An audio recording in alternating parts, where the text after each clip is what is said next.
Bien, bonjour à toutes et à tous et bienvenue dans ce premier webinaire de notre trilogie avec nos partenaires de choix, Vincent Decarrière, Vincent Gilibert. Merci beaucoup d'avoir accepté encore d'intervenir pour le Conseil de l'Ordre des experts comptables. Aujourd'hui, nous allons traiter de tout ce qui est cessation de paiement et essayer de répondre autant que faire se peut à toutes les questions que vous vous posez. L'idée étant bien entendu d'être hyper attentif en ces moments de clôture de compte et d'attirer l'attention de nos collaborateurs sur l'importance de la cessation de paiement ou pas, bien entendu. On ne change pas une équipe qui gagne, on ne va pas changer le mode de fonctionnement, on va défiler le webinaire et je serai votre modérateur pour répondre et faire passer les questions. Vincent, Parfait. lequel des deux? Je vais laisser Vincent déjà. Bonjour à tous, merci d'être là et toujours un plaisir de participer à ces webinaires en présence de nombreux professionnels. Bonjour à tous, merci encore un plaisir de vous recevoir aujourd'hui pour cette présentation donc sur le thème de l'état de cessation des paiements qui est on va dire la boussole des procédures de traitement des difficultés d'entreprise. C'est un élément fondamental de l'ensemble des procédures, qu'elles soient amiables ou judiciaires, ce critère d'état de cessation des paiements. Donc, on va venir d'abord vous présenter la définition de ce qu'est l'état de cessation des paiements et ensuite de préciser en pratique comment ça se passe, en pratique par rapport à la jurisprudence et surtout en pratique comment vous, en tant qu'expert comptable, vous pouvez assister vos clients pour savoir s'ils sont ou pas en état de cessation des paiements et qu'est-ce qui rentre dans le critère de l'état de cessation des paiements. Donc, la définition légale, je vais essayer de, hop, comme ça, on est dessus. La notion d'état de cessation des paiements, c'est une notion juridique, mais qui n'est pas stricto sensu comptable. Et le critère d'état de cessation des paiements, alors il est défini par la loi, donc à l'article 631.1 du Code de commerce, donc dans le livre 6 du Code de commerce qui traite des difficultés d'entreprise. Et donc la définition, c'est quand un débiteur est dans l'impossibilité de faire face au passif exigible avec son actif disponible. Là, il est en état de cessation des paiements. Le texte complète, le débiteur qui établit que les moratoires dont il bénéficie de la part de ses créanciers lui permettent de faire face au passif exigible avec son actif disponible n'est pas en état de cessation des paiements. Et alors, une précision également, s'agissant de l'entrepreneur individuel, cette condition s'apprécie pour le seul patrimoine engagé par l'activité ou les activités professionnelles. La réforme de l'entrepreneur individuel, on a scindé la possibilité maintenant d'avoir un patrimoine affecté à l'exploitation professionnelle. Donc, comme on traite des difficultés d'entreprise, l'activité économique, sur l'entrepreneur individuel, l'état de cessation de paiement s'apprécie au regard du patrimoine, entre guillemets, professionnel, engagé uniquement pour les besoins de l'activité ou des activités. Donc, c'est une définition légale qui entraîne une décision judiciaire, la date d'état de cessation des paiements et l'appréciation de l'état de cessation des paiements, c'est uniquement un tribunal qui le fixe. Même si c'est déclaré dans certains documents, ce qui fait foi, c'est la décision du tribunal en cas d'ouverture de procédure ou de rejet d'ouverture de procédure. Est-ce qu'il y a un état de cessation des paiements ou pas? Alors d'abord, petite précision, à qui ça s'applique, l'état de cessation des paiements? Ça ne s'applique pas aux particuliers, on reste sur le domaine des entreprises, donc au sens très large du terme. Donc, les sociétés commerciales, civiles, associations, entreprises agricoles, également l'entrepreneur individuel, je viens d'en parler, pour leur patrimoine professionnel uniquement. Avec une précision, c'est dans le cadre de l'entrepreneur individuel, si jamais il décède en étant en état de cessation des paiements, il peut être placé en procédure collective si l'action est engagée 1 an après l'arrêt de son activité. Plus précisément, sur l'arrêt d'activité, c'est la publication, pas la publicité, attachée à l'arrêt d'activité. Inversement, si jamais il se radie de son vivant de l'activité professionnelle, là aussi, c'est la date de la publicité qui compte, donc il faut être vigilant sur ces points. Les exclusions, c'est les personnes physiques, donc les personnes lambda, pour leur patrimoine non professionnel. Là, on sera sur les procédures de surendettement des particuliers.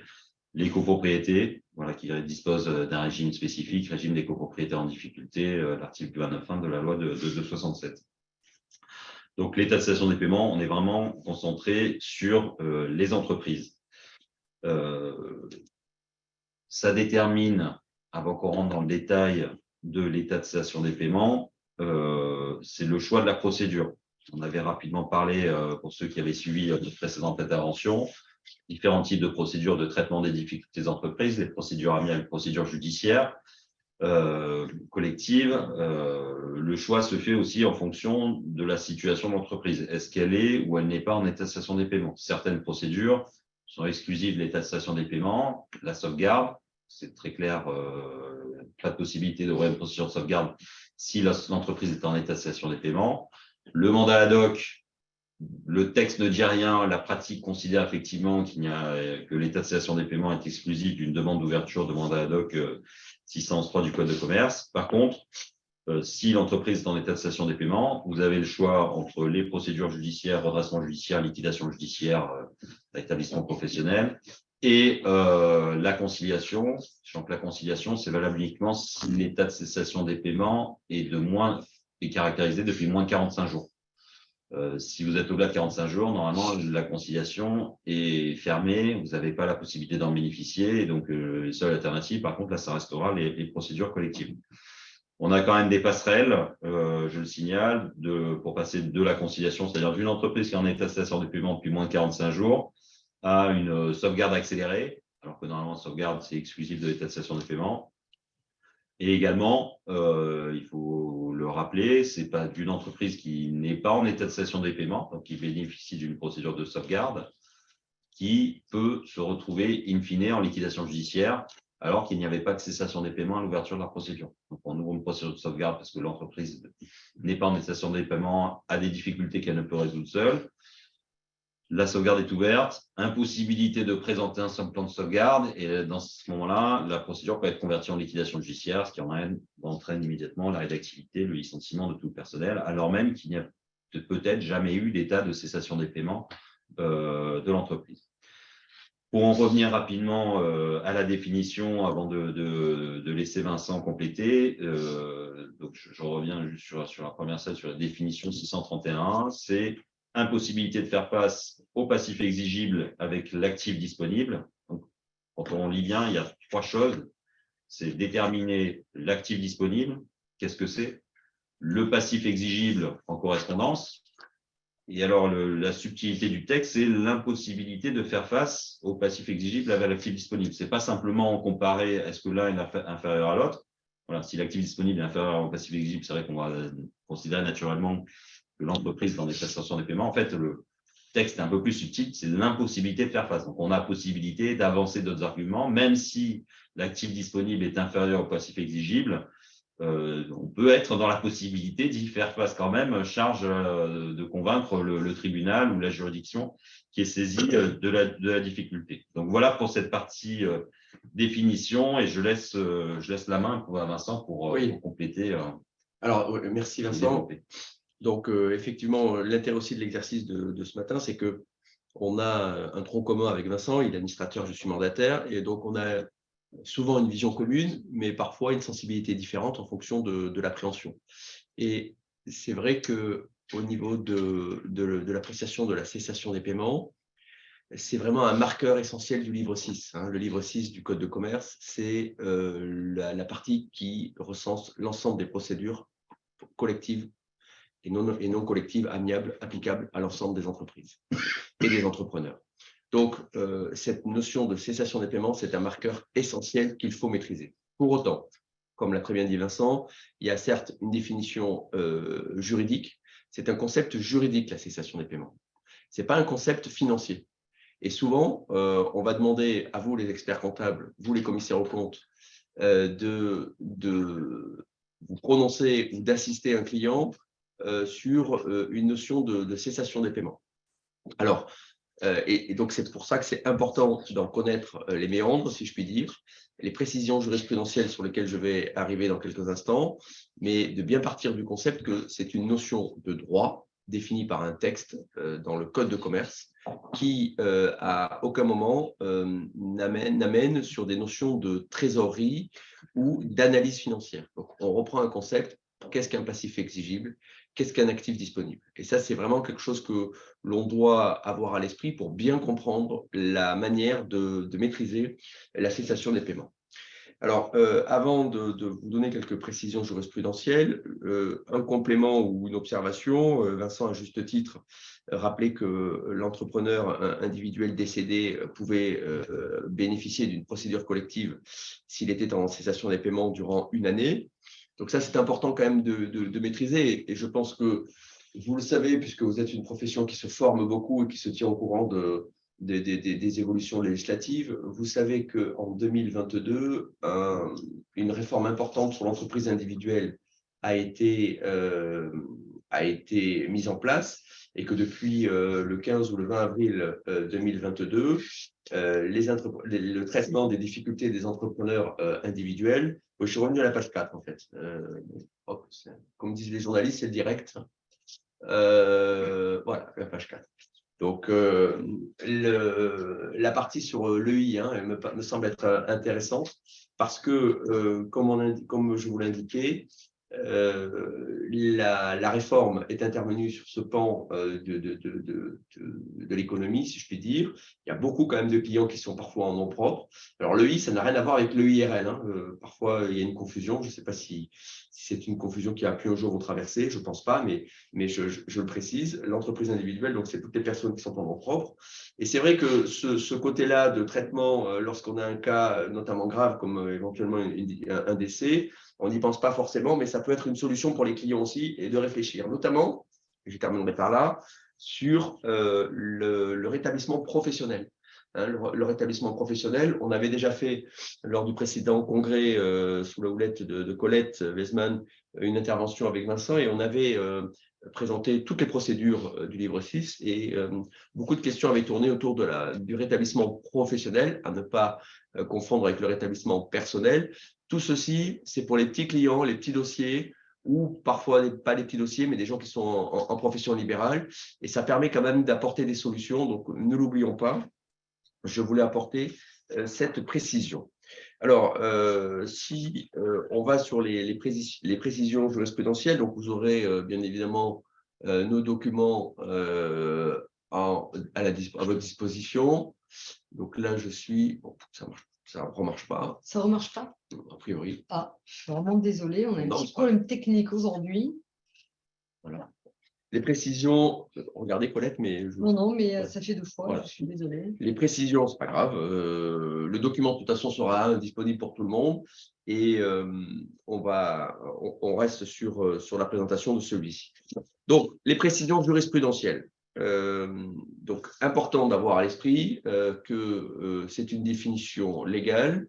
Mais si vous lisez le texte, à mon avis, vous n'en tirez pas grand-chose. Et si vous voulez vraiment comprendre comment on peut apprécier la cessation des paiements d'un client ou, pour ceux qui font des expertises, rendre un rapport de qualité et intervenir en ce sens, il faut que, bien évidemment, vous connaissiez les principales données de la jurisprudence. C'est la jurisprudence qui, finalement, fixe le cap et la bonne de cette notion juridique. Alors, en tout premier lieu, l'état de cessation des paiements pèse sur celui qui demande l'ouverture de la procédure. Quand c'est une entreprise, c'est à l'entreprise de venir devant le tribunal, de dire « je demande une sauvegarde, je ne suis pas en état de cessation des paiements. Je demande une conciliation, je ne suis pas en état de cessation des paiements, ou si je le suis, moins de 45 jours. Je demande un redressement judiciaire, je suis en état de cessation des paiements. » Donc, c'est au débiteur de faire cette démonstration, la cause est entendue. Lorsque la procédure, là, on ne parlera plus d'un redressement ou d'une liquidation, lorsque c'est le créancier qui demande l'ouverture d'une procédure, il ne doit pas juste faire état du fait qu'il a une créance qui est exigible, ce n'est pas une procédure de recouvrement, ce que parfois certains confondent. Le fait qu'un créancier ait une facture impayée ou une décision de justice qui lui donne un titre ne caractérisera pas forcément la cessation des paiements. La page 6.6 ne caractérisera pas forcément la cessation des paiements. Il appartiendra au créancier de déterminer cette cessation des paiements et le tribunal devra la vérifier et la caractériser dans son jugement. Ça, c'est lorsque c'est un créancier. Et c'est à peu près la même chose, totalement la même chose lorsque le ministère public, vous savez que le ministère public peut assigner, et on l'a vu avec notamment la crise Covid, et puis on a vu que les différents parquets financiers près les différents tribunaux judiciaires assignaient en ouverture de procédure.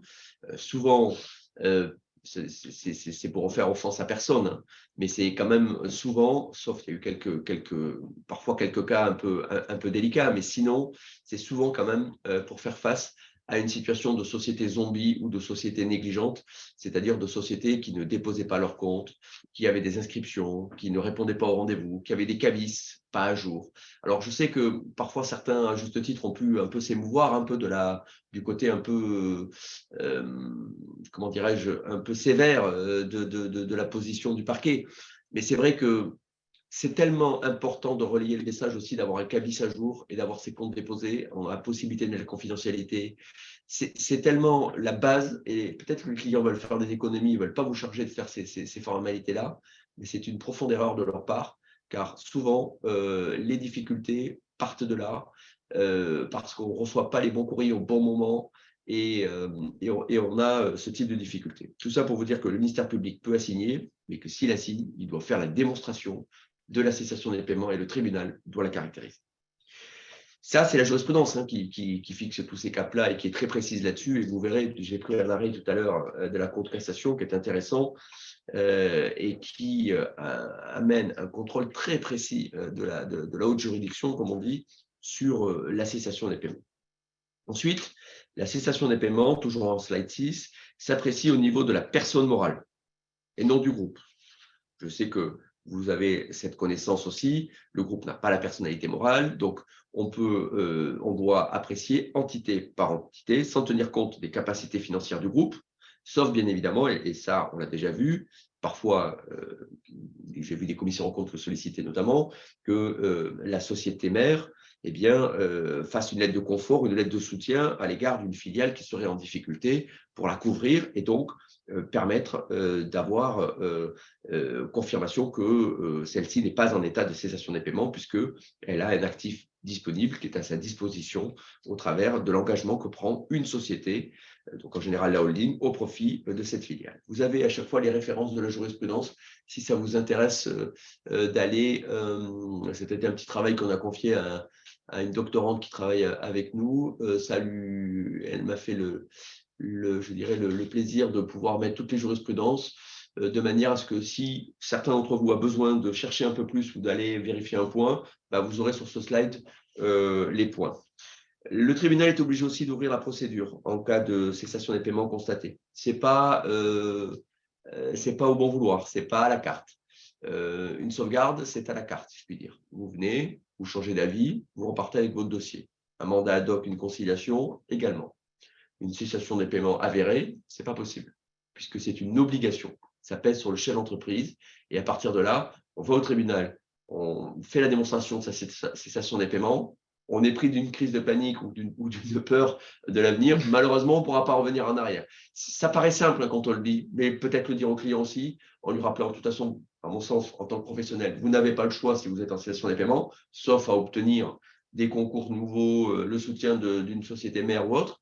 Mais si vous y allez et que vous êtes en cessation des paiements, le tribunal gardera la main si vous veniez à avoir un changement d'attitude ou des doutes sur la suite.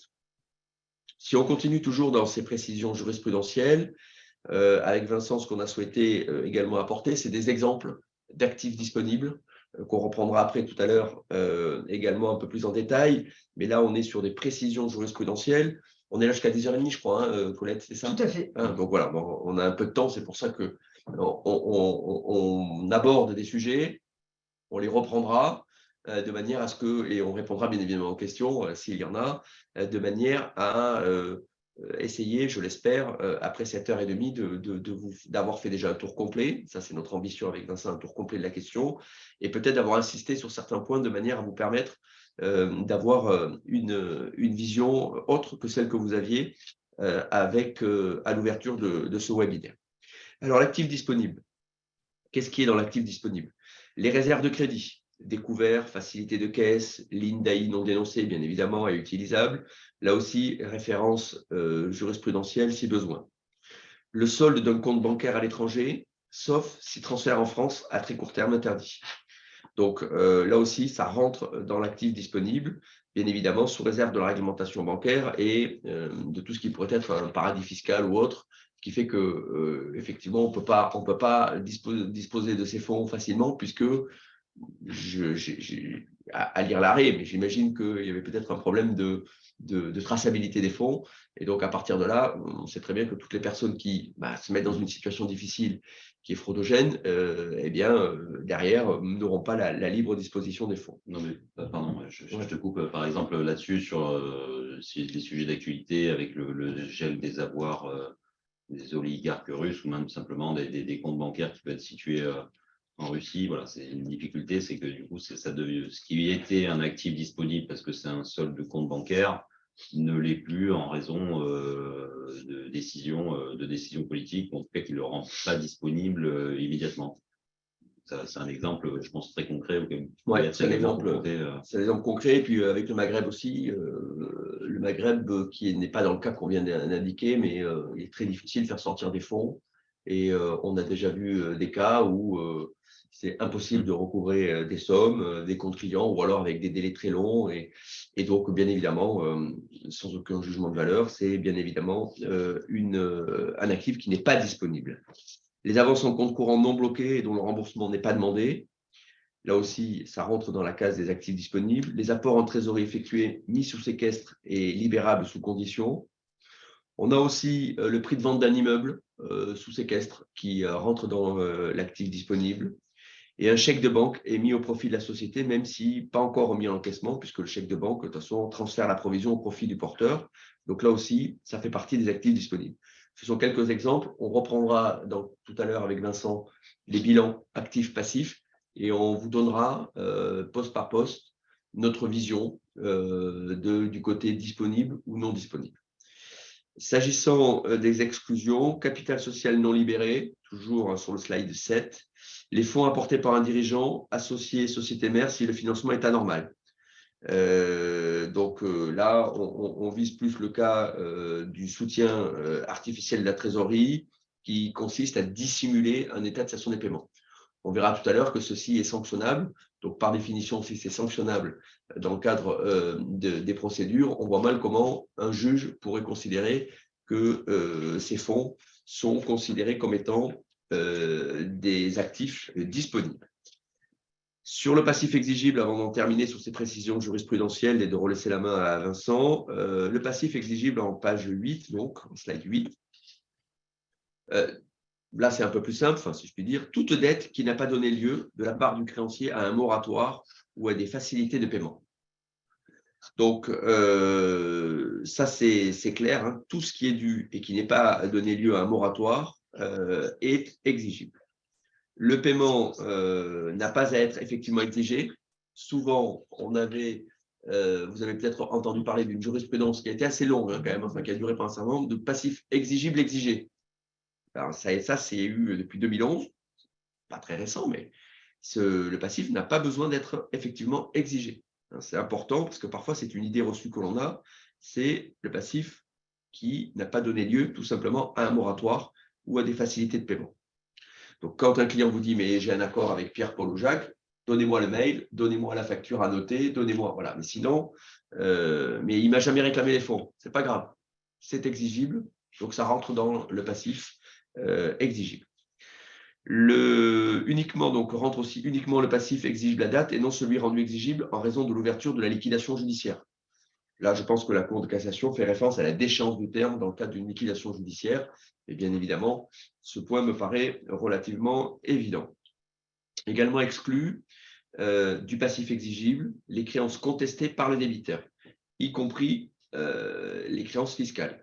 Alors là, ce n'est pas à vous que je vais l'apprendre ni le préciser. Il faut bien évidemment que la contestation soit régulière au sens des procédures du livre de procédure fiscale. Il ne suffit juste pas de dire ça, je ne le dois pas. Hein, on est d'accord, je le dis parce que souvent, nous, dans la vérification du passif, on l'entend. Mais ça, je ne le dois pas. Ça ne marchera pas comme ça, monsieur. Donc, effectivement, il va falloir étayer un dossier et donner les éléments.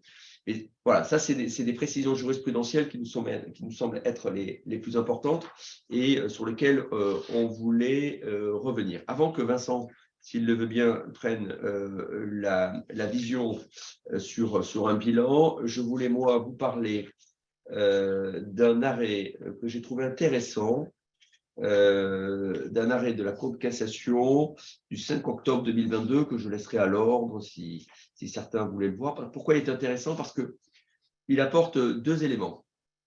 Et surtout, pour vous dire que ce qu'on vous dit aujourd'hui est concret, il faut lire l'arrêt, c'est que voilà une entreprise qui est à Dijon, qui fait l'objet d'une conciliation, d'un redressement, d'un plan de redressement et puis d'une liquidation, se voit être assigné en report de la date de cessation des paiements.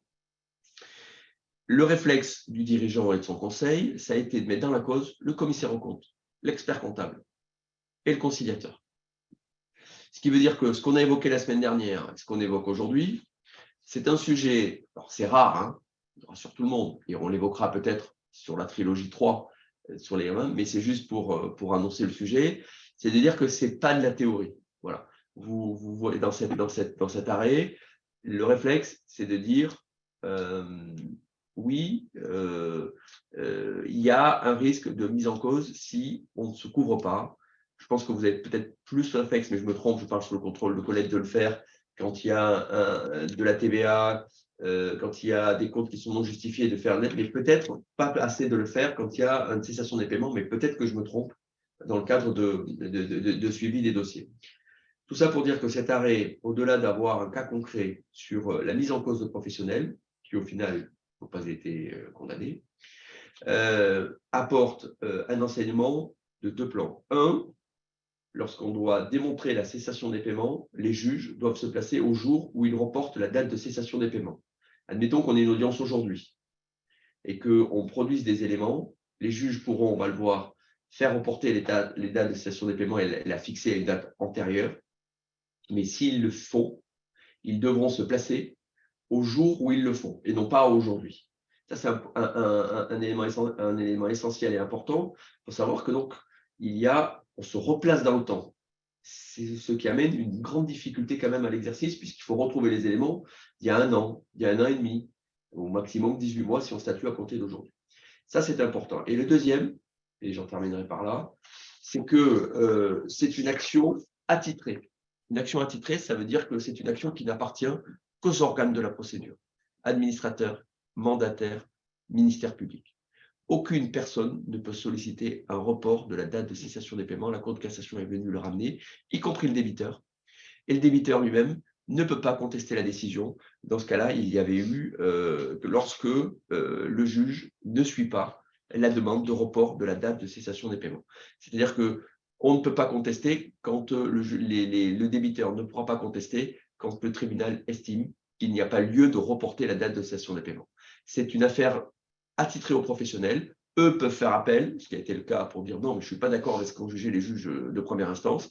La Cour d'appel, elle, avait fait remonter la date de cessation des paiements et la Cour de cassation est revenue modifier parce que les juges s'étaient placés au jour où ils avaient statué, ou pas exactement au jour où ils avaient statué, à un autre jour en fonction des éléments qu'ils avaient, et avaient, pour faire simple, ils ont dit au 31-12, les carottes étaient cuites, 31-12-2022, les carottes sont cuites, et on fixe la date de cessation des paiements au 1er avril 2023.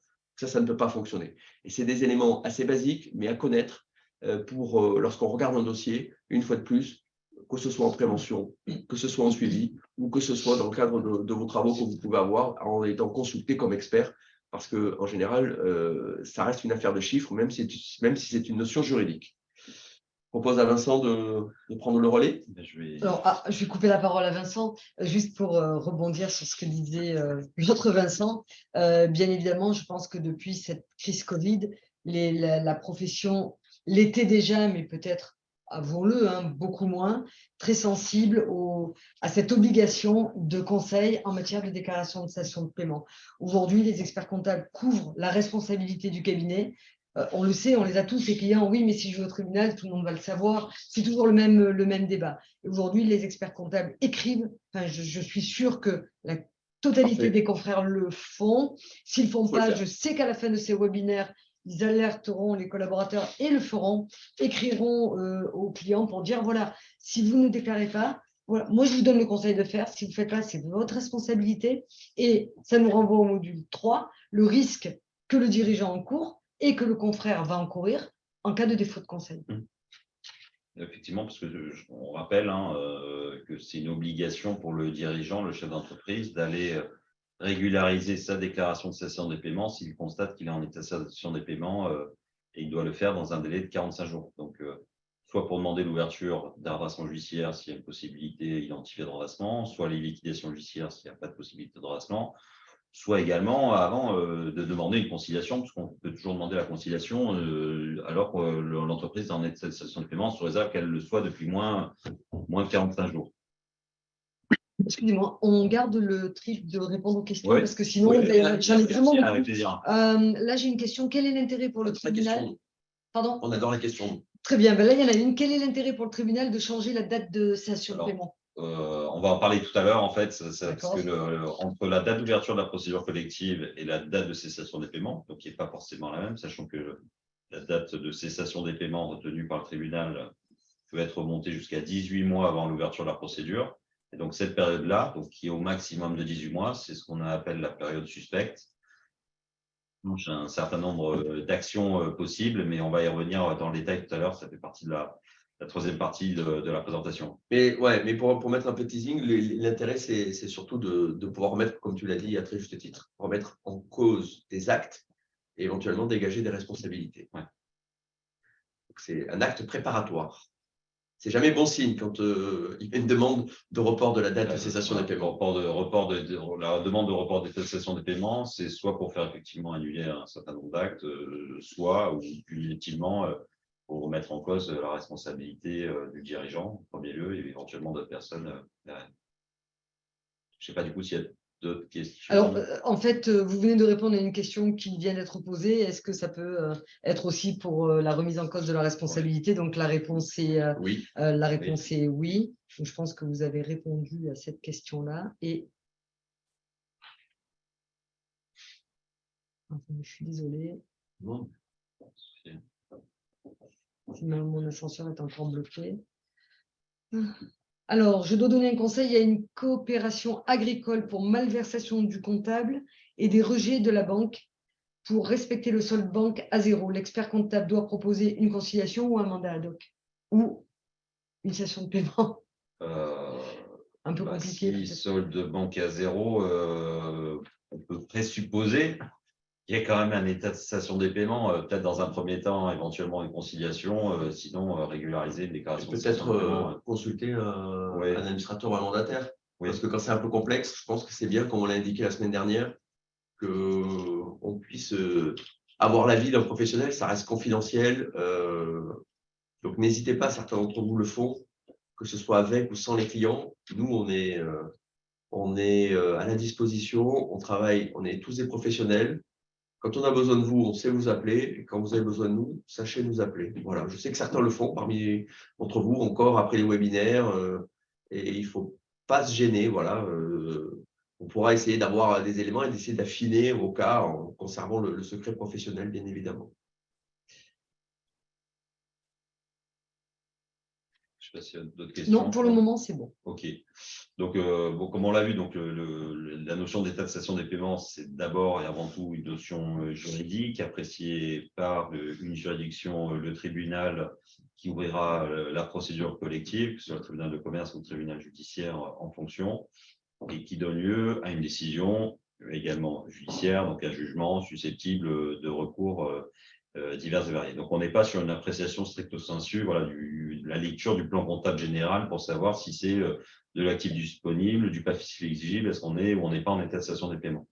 Peut-être un point d'alerte, c'est que la majorité quand même des procédures collectives qui sont ouvertes, sauvegarde, redressement judiciaire et liquidation judiciaire, se font sur déclaration du dirigeant. Donc, c'est lui qui va remplir, assisté de ses conseils, notamment son expert comptable, sa déclaration de cessation des paiements. Et donc, les principaux éléments sur lesquels le tribunal va se baser pour apprécier est-ce qu'il y a l'état de cessation des paiements, si oui, depuis quelle date, c'est sur les éléments qui sont communiqués par le dirigeant lui-même. Donc, il faut être quand même assez prudent, précis sur ce qui est mis dans la date, dans la déclaration de cessation des paiements, sur l'actif disponible et le passif exigible. Parce qu'une fois que la décision, je dirais que le coup est tiré, que le tribunal a rendu son jugement en fixant la date de cessation des paiements, qui n'est peut-être pas forcément attention dès l'ouverture de la procédure, voilà, ça peut déclencher tout un tas de choses par la suite, mais on va revenir dessus. Donc là, on va se focaliser vraiment sur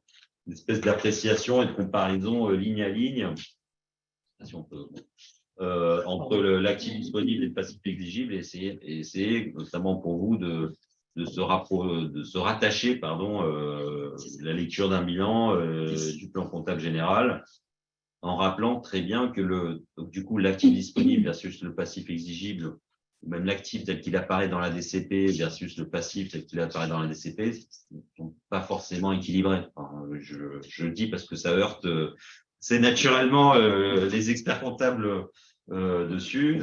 On est sur des logiques un peu de valorisation, de réalisation, qu'est-ce qui peut être monétisé sur les actifs et quelles dettes vont être effectivement payées. Notamment dans le passif, n'est pas mentionné le capital social et les reports à nouveau qui peuvent être bénéficiaires ou déficitaires. Enfin, si on est entreprise en difficulté, en général, on est plutôt sur des fonds propres négatifs, donc avec des reports largement déficitaires. Donc là, on reprend ce que vous connaissez bien, la lecture du bilan, en reprenant les différents postes, en partant du moins liquide vers le plus liquide. Je reviens juste, parce que ça a été évoqué par Vincent tout à l'heure, là, dans la jurisprudence, le capital social non libéré, donc qui est une créance de la société sur les associés qui n'ont pas libéré la totalité du capital social. C'est-à-dire c'est une créance, donc, normalement, qu'on va retrouver évidemment au bilan. Je dis, mais je pense que ça va mieux en le précisant. S'il n'est pas libéré, plutôt que d'arriver devant le tribunal en disant on a du capital social non libéré, les associés vont être en mesure de le faire, etc., qu'il le fasse directement avant d'arriver devant le tribunal. Comme ça, au moins, c'est plus propre. Le capital social a été libéré entièrement et c'est de la trésorerie qui est rentrée directement dans les fonds d'entreprise. Voilà. Donc, des fois, pour s'épargner des débats judiciaires, la façon la plus simple, c'est de payer ou de faire rentrer l'argent. Ouais, surtout, Vincent, tu as raison de le rappeler, mais en plus, la loi fait que ça rend le capital exigible à l'ouverture de la procédure. Sachez-le aussi. Oui. Effectivement, il y a un texte spécifique, d'ailleurs, qui est une action, je crois, qui est dévolue au mandataire judiciaire, de recouvrement du capital social non libéré qui est rendu automatiquement exigible à l'égard de la société du fait de l'ouverture de la procédure collective, quelle qu'elle soit d'ailleurs, c'est valable en sauvegarde, redressement et liquidation judiciaire. Donc, bon, on a voulu de présenter ce petit tableau synthétique donc pour savoir ce qu'il faut retenir, sachant que c'est pas toujours ni blanc ni noir, il y a du cas par cas. Bon, de façon générale, quand même, tout ce qui relève des immobilisations, qu'elles soient incorporelles, corporelles, financières, ce n'est pas de l'actif disponible. L'actif disponible, la notion, c'est est-ce que ça peut être réalisé, c'est-à-dire monétisé rapidement par le débiteur, et est-ce que c'est susceptible d'être donc monétisé, transformé en bon argent, et d'être utilisable aussi par la société. Si c'est sur des comptes qui sont bloqués, même si c'est des fonds, c'est pas de l'actif disponible. Un fonds de commerce, typiquement, même si c'est un actif de l'entreprise a acquis un fonds de commerce. Donc, la question, c'est pas la valeur du fonds. On ne dit pas que le fonds n'a pas de valeur. Et le fonds de commerce, la valeur du fonds de commerce n'est pas disponible directement pour l'entreprise pour payer ses créanciers. Ça peut servir d'actif pour avoir des garanties supplémentaires, on donne un nantissement sur le fonds de commerce pour avoir accès au crédit bancaire ou pour avoir des moratoires et des délais de paiement auprès des créanciers, mais c'est pas un actif disponible. Par contre, je l'ai indiqué au début, les prestations des paiements, c'est 3 choses, l'actif disponible, le passif exigible et l'impossibilité de faire face au passif exigible avec l'actif dispo. On peut très bien avoir des actifs disponible, typiquement un fonds qui est sous compromis, voire qui est vendu avec des fonds séquestrés chez le notaire. Donc, bon, ce n'est pas de l'actif disponible, mais qui devrait l'être à un moment donné et qui peuvent permettre d'envisager le fait que la société sera finalement dans la possibilité de faire face à son passif exigible si, par exemple, elle obtient de ses créanciers un moratoire dessus. Bon, mais le principe, c'est que les IMO ne rentrent pas dans l'actif disponible, que l'on soit sur de l'incorporel, du corporel, typiquement des biens immobiliers Et même si l'activité de l'entrepreneur individuel, c'est du marchand de biens, voilà, il n'y a pas de liquidité sur des actifs IMO, et également pour des immobilisations financières, des dépôts de garantie. Voilà, c'est des choses qui ne peuvent pas rentrer dans l'actif disponible. Celles qui sont cessibles éventuellement immédiatement, là par contre on les bascule dans l'actif disponible, ça veut dire qu'on peut les réaliser, on part d'une IMO et on descend, ça se transforme en trésorerie disponible ou pas pour l'entreprise. Après, ça va dépendre, est-ce que cette immobilisation, elle était grevée de sûreté ou pas. Donc ça, c'était pour les IMO. Sur les actifs circulants, donc on continue de descendre. On a les stocks. Alors les stocks, c'est vrai, c'est pas vrai que c'est de l'actif disponible. Ça dépend de quel stock on parle. Est-ce qu'on est sur des stocks de matières premières qui sont réalisables rapidement parce qu'il y a réglementé une société qui vend des céréales, ça peut se vendre même s'il n'y a pas de transfert physique directement du stock de céréales. C'est des choses qui peuvent être réalisées assez rapidement. Ce qu'il faut retenir là aussi, c'est est-ce que on est en mesure de réaliser rapidement et surtout de convaincre le tribunal que ce stock qui est identifié, qui est un actif de l'entreprise, c'est pas la difficulté, mais est-ce qu'il est disponible parce qu'on a un acheteur derrière qui n'est pas payé de prix et de transformer ce stock en argent. Donc, si on est sur par contre des marchandises qui sont transformées ou des produits qui sont réalisés par l'entreprise de produits finis, mais avec un marché très réduit, voilà, sur des équipements particuliers, ce stock a une valeur, c'est certain. Est-ce qu'il est disponible? Ben, pas forcément, parce qu'on n'a pas forcément de client qui va l'acheter immédiatement et s'acquitter du prix tout de suite. Voilà, donc le principe, on va dire, c'est plutôt de retenir que le stock n'est pas de l'actif disponible. Et par exception, dans certains cas, suivant les spécificités du stock, s'il peut être réalisé effectivement rapidement, il devient de l'actif disponible. On a une question pour l'évaluation, là, notamment des IMO, qui peut être la même question pour les stocks. À quelle valeur est-ce qu'on doit évaluer l'IMO? On la prend en valeur nette comptable, en valeur vénale? Ben, en fait, sur la déclaration de cession de paiement, parce que je pense que la question c'est là-dessus, quand on remplit, qu'est-ce qu'on met? Est-ce qu'on met la valeur, par exemple, d'acquisition du fonds de commerce qui a été acheté il y a 10 ans, un fonds de commerce d'habillement dans un centre commercial, ou est-ce qu'on met sa valeur théorique actuelle? Bon, je dirais en fait sur l'actif disponible, enfin, mon point de vue, mais peut-être d'un sens dans un autre, honnêtement, on s'en fiche un peu sur la déclaration de cession des paiements. Parce que de toute façon, cet actif immobilisé, il ne va pas apporter de solution tout de suite en termes de trésor. Donc, pour l'état de cession des paiements, ça n'apporte pas beaucoup d'informations. Après, la question, c'est est-ce que il y a quand même encore un actif ou pas? C'est sûr que si on met un actif qui ne vaut plus rien parce que le fonds de commerce est complètement dévalorisé, c'est souvent aussi malheureusement un peu le cas parce que l'entreprise est en difficulté. Donc, nécessairement, quelque part, la valeur de l'entreprise, ce n'est pas la même que celle qu'elle était quand il y a eu soit le démarrage d'activité, soit le rachat du fonds. Moi, je dirais il faut mettre ce qui semble logique. S'il n'y a pas d'autres éléments objectifs, c'est mettre le prix d'acquisition, parce qu'on sait que si ça a été acheté 350 000 € le fonds de commerce, à l'époque, en fonction de l'ancienneté de l'acquisition, il y a sans doute eu un crédit pour ça, mais ça donne toujours un élément d'information. Voilà. À l'époque, ça valait 350 000. La question d'après, c'est qu'est-ce que ça vaut aujourd'hui? Soit il y a une évaluation, on peut l'indiquer à ce moment-là dans la déclaration de cession des paiements, soit il n'y en a pas, et je dirais il faut rester sur la valeur comptable, mais je ne sais pas si je suis assez d'accord avec Vincent. La seule chose, c'est la pratique qui parle. C'est d'éviter de mettre des chiffres dans une DCP, surtout quand ils sont importants. Parce que, par exemple, ça pourrait attirer l'attention des magistrats ou des juges consulaires ou du parquet. Si vous mettez une valeur du fonds de commerce à 900 000 €, puisque, comme disait Vincent tout à l'heure, il y a 10 ans, il avait été acheté ce prix-là, il y avait un marché. Bon, c'est quand même, notamment quand on parle de fonds de commerce, c'est quand même une notion assez fluctuante. Le Covid est passé par là. Il me semble que les modes de consommation ont changé aussi.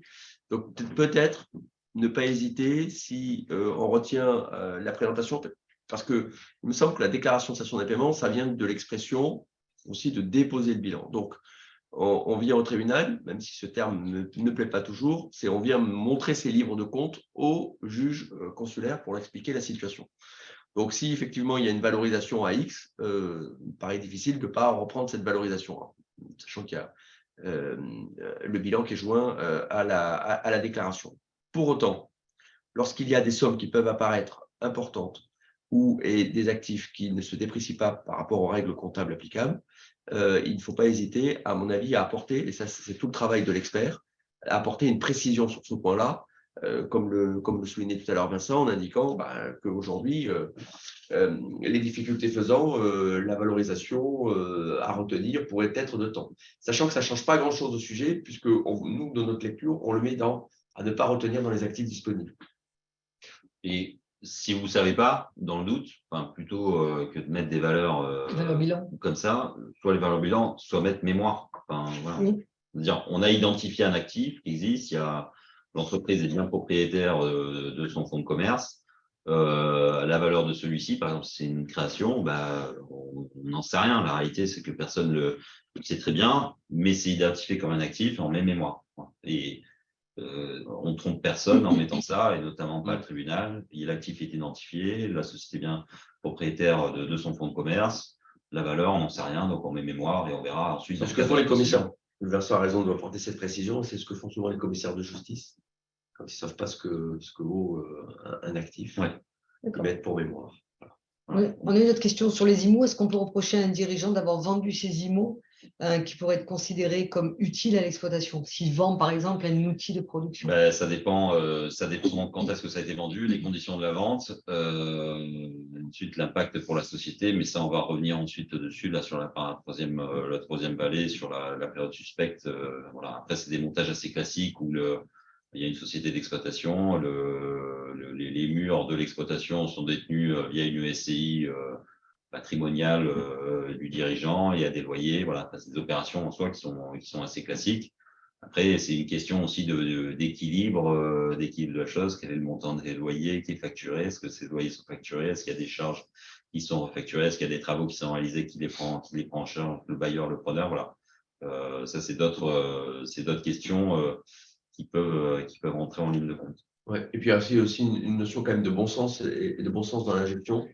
C'est-à-dire qu'en complément de ce que dit Vincent, que je partage, c'est à quel prix, pour que le prix soit au prix du marché, comment c'est payé, à qui servent les fonds de la cession et la stratégie globale. C'est-à-dire que si vous vendez un actif essentiel et que derrière vous ne pouvez plus produire et que ceci ne permettra par exemple de rembourser que la banque dont vous êtes caution et que derrière c'est la liquidation immédiate. Ou les comptes courants. Parce qu'on peut le voir. Ou les comptes courants. Bon, la réponse, je pense, est comprise dans l'affirmation de risque. Si on passe maintenant aux créances, donc évidemment, assez naturellement, on va écarter de l'actif disponible tout ce qui concerne les créances douteuses et litigieuses. La question qui se pose souvent, c'est le compte client. Si vous voulez, on fait beaucoup de questions. Alors, je termine juste sur les créances clients et puis après, on va reprendre les questions. Le compte client, est-ce que c'est un actif disponible ou pas? Vaste sujet. Vaste sujet, effectivement, c'est un sujet de discussion, enfin même entre nous, et je dirais ça dépend. Enfin, je parle de Normand, c'est ni oui ni non. La totalité du compte client, pour moi, c'est pas de l'actif disponible parce que notamment il y a du crédit qui est accordé aux clients en termes de délai de règlement, naturellement, payé à 30 jours, 60 jours. Donc ça, c'est pas tout de suite de l'argent disponible pour l'entreprise. Alors, on peut se dire, oui, mais on peut mobiliser ce compte client, par exemple, auprès d'un facteur ou le mobiliser en DAI, et donc du coup, de rendre liquide cette créance-là. Donc, c'est vrai. Donc, dans ce cas-là, effectivement, il faut pouvoir justifier que c'est mobilisé. Bon, après, on peut se demander mais pourquoi c'est pas fait alors qu'on vient devant le tribunal. Enfin, je suis en mesure de le faire, mais je le fais pas. Bon. Mais ça peut s'expliquer comme ça, sachant que si on le mobilise, en général, on ne mobilise pas l'euro. Enfin, surtout si l'entreprise est aux portes d'une procédure collective pour demander un redressement judiciaire ou une liquidation ou une sauvegarde, parce qu'il faut peut-être démontrer aussi l'inverse, qu'on n'est pas en état de cessation des paiements. Donc, le principe, c'est que ça ne rentre pas, sauf celles qui sont recouvrables immédiatement. C'est-à-dire, enfin, dans le flux naturel des affaires de l'entreprise, les clients payent régulièrement en temps et en heure, où le crédit client est très faible. Donc, il y a une rotation importante du compte client et on sait que sur une créance nominale de 100 de créances clients, il y en a 5 ou 10 qui va rentrer dans les tout prochains jours. Donc, on peut considérer cette fraction comme étant de la partie disponible, le reste étant non disponible. Donc là, on est vraiment sur des créances de nature commerciale. Petit focus quand même particulier, si c'est des créances clients au sein d'un groupe. Vincent en a parlé tout à l'heure, en citant l'arrêt immergé. Donc, l'état de cessation des paiements, il s'apprécie au niveau de la personne morale. On raisonne vraiment au niveau de la personne morale. Donc là, on parle de société commerciale au sein d'un groupe. Il y a des opérations intra-groupes, des facturations de prestations ou de marchandises entre diverses sociétés du groupe. Donc, on a des flux économiques et également des flux financiers qui peuvent intervenir entre ces structures et donc d'avoir des sociétés qui sont créancières débitrices du même groupe entre elles. Est-ce que ces créances sont considérées comme de l'actif disponible ou pas? Si on est en mesure de démontrer que l'entreprise débitrice, débitrice de cette créance client étant effectivement en capacité de payer ces sommes-là, on peut dire que cette fois, la totalité de ce compte client est mobilisable. Alors, peut-être pas sur une créance client, mais par exemple sur des comptes courants d'associés. Donc là, on n'est plus sur une créance client, mais sur un compte 455, compte courant d'associés, débiteur ou créditeur, suivant la situation. Si on est au sein du groupe, s'il y a des conventions de trésorerie, on peut très bien se retrouver avec des comptes courants d'associés débiteurs. Donc, la mère a avancé, la fille a avancé de la trésorerie à sa mère. Il faut évidemment le faire avec prudence. Est-ce que ces créances-là sont de l'actif disponible? Pas forcément. Typiquement, on va avoir des montages LBO, ce qu'on voit nous, c'est-à-dire ce qui se passe mal, où la société d'exploitation va commencer à remonter de la trésorerie pour que la société holding assume le remboursement de sa dette senior alors qu'il n'y a pas de versement de dividendes et donc le temps passant, la fille prête de plus en plus d'argent à sa mère, qui est dans l'incapacité de le rembourser parce que la trésorerie, elle est sur la holding, elle n'est pas là. Donc, cette créance-là n'est pas de l'actif disponible. Si par contre, la holding dispose de fonds pour rembourser immédiatement cette créance et qu'elle est en capacité de le justifier, là, ça peut constituer de l'actif disponible à ce moment-là. Alors, peut-être qu'on va prendre des questions. Alors, une question sur pardon, Vincent, il y a une question sur la société mère, tu vois, sur le fait que la société est soutenue par la société mère. Si et la société mère soutient, pour moi, et la jurisprudence, il n'y a pas de cessation des paiements à partir du moment où il y a une lettre de confort et que la société mère soutient l'activité. Oui, il me semblait que vous avez… parce qu'au-delà donc là, on est vraiment sur la lecture bilancielle, mais par exemple, la lettre de confort, c'est pas… c'est un engagement hors bilan. Ma holding ou l'associé personne physique, en fonction de ses ressources, peut très bien garantir un financement en disant je suis prêt à me remettre au pot si besoin. Ça peut être considéré comme l'actif disponible. Après, il faut s'assurer que ce n'est pas une lettre de confort de circonstance qui est simplement produite au tribunal. Donc, il faut pouvoir l'apprécier. La meilleure façon de l'apprécier, c'est effectivement d'appeler les fonds pour voir s'ils sont effectivement disponibles. Mais ça constitue une réserve de crédit de l'entreprise, donc un actif disponible qui rentre en ligne de compte pour apprécier l'état de cessation des paiements. Peut-être une petite précision pour le stock de marchandises. Sur quels critères peut-on s'appuyer pour déterminer si le stock est rapidement cessible? Alors, là, on est dans le cas d'une pharmacie. Donc, le cas d'une pharmacie, pour moi, le stock qui n'est pas rapidement cessible, enfin, même s'il y a une partie du stock qui tourne régulièrement, enfin, les boîtes de Doliprane, on s'imagine quand il y en a. Bon, il faut en avoir, mais là, on en a. Parce que le côté immédiat, c'est une discussion qu'on va avoir avec vous, c'est le côté immédiat, c'est l'immédiateté. Donc, le stock, par définition, ça ne rentre pas dans l'actif disponible. Toutefois, comme l'a dit Vincent, c'est des notions glissantes, tout ça. Donc, si effectivement, on vous dit, le pharmacien vous dit tous les jours qui se passent, quand je lève mon rideau, je vends X boîtes de médicaments, X attel, X, que tous les jours qui se passent, c'est le cas, on peut intégrer une partie de ce flux continu de vente sur une semaine, par exemple, pour le considérer dans l'actif disponible. Mais là aussi, il y a un conseil, c'est que quand on en est à essayer de travailler juste sur le stock, c'est qu'il y a un problème. Voilà. C'est qu'il y a un problème. C'est que avec déjà les ratios de base ou les éléments, vous avez déjà une situation qui tend la trésorerie et qui fait que vous n'êtes pas confort, pour appeler autre chose, pour payer les dettes courantes, les prêts liés à l'acquisition, les prêts liés aux travaux, les échéances, bref, PGE, par exemple. Donc, à partir de là, si on en est déjà apprécié au niveau du stock, c'est qu'il faut avoir une discussion avec le client et qu'il faut dire, voilà, peut-être que vous n'êtes pas en état de station des paiements, que vous êtes limite, mais si on continue comme ça, on va y arriver. Mandat ad hoc, conciliation, module de la semaine dernière. Et bien entendu, derrière, on l'écrit, on ne le dit pas par téléphone. Voilà. Comme le dit Vincent, c'est quand même beaucoup plus difficile de travailler sur l'actif pour le rendre disponible que de travailler sur le passif pour le passer d'exigible à non exigible parce qu'il est, moratorié. Voilà. Donc, quelque part, on sort plus facilement l'état de station des paiements en allant voir et en discutant avec ses créanciers qu'en essayant de faire l'équilibriste entre le compte client, le stock, et pour derrière, il y en a une partie qui est mobilisable immédiatement, c'est de l'actif disponible. Tout ce qui concerne crédit d'impôt, TVA, CICE, CIS, etc. Ça peut rentrer dans l'actif dispo. Crédit de TVA, modulo le fait que, je précisais, enfin je vais donner mon avis, ça dépend si structurellement l'entreprise peut se retrouver en fonction de ses modalités de facturation en crédit TVA. Voilà. De fonctionnement normal de l'entreprise, elle achète avec de la TVA à 20%, alors facture à 5%. Donc on se retrouve avec un crédit TVA qui est régulièrement reversé.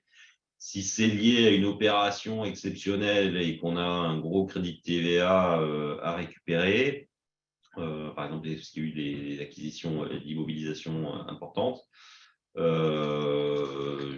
théoriquement, c'est effectivement, on peut considérer que c'est de l'actif dispo. Après, modulo, la position du Trésor public qui va dire on me demande de verser 200 000 € de TVA, c'est la première fois sur les 4 années d'existence de la société que ça se passe. Je vous demande la liste à l'après-vert de tout un tas de justificatifs. Bon, du coup, c'est un peu moins dispo. Alors, c'est moins vrai pour les autres crédits d'impôt, c'est plus efficace. Attention quand même à la possibilité de compensation qui peut être opérée, qui est opérée de plein droit par le Trésor public. S'il y a des dettes de l'autre côté, de retard TVA, je ne sais pas quoi.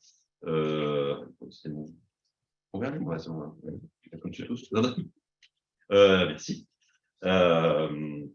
Donc là, il y a la possibilité de compensation. Donc là où on pense avoir un crédit de TVA qui va se transformer en bon argent pour l'entreprise, finalement, on n'en récupère qu'une partie, voire pas du tout, parce que ça a été compensé. Donc, la technique, c'est d'abord d'obtenir le moratoire avec le Trésor public.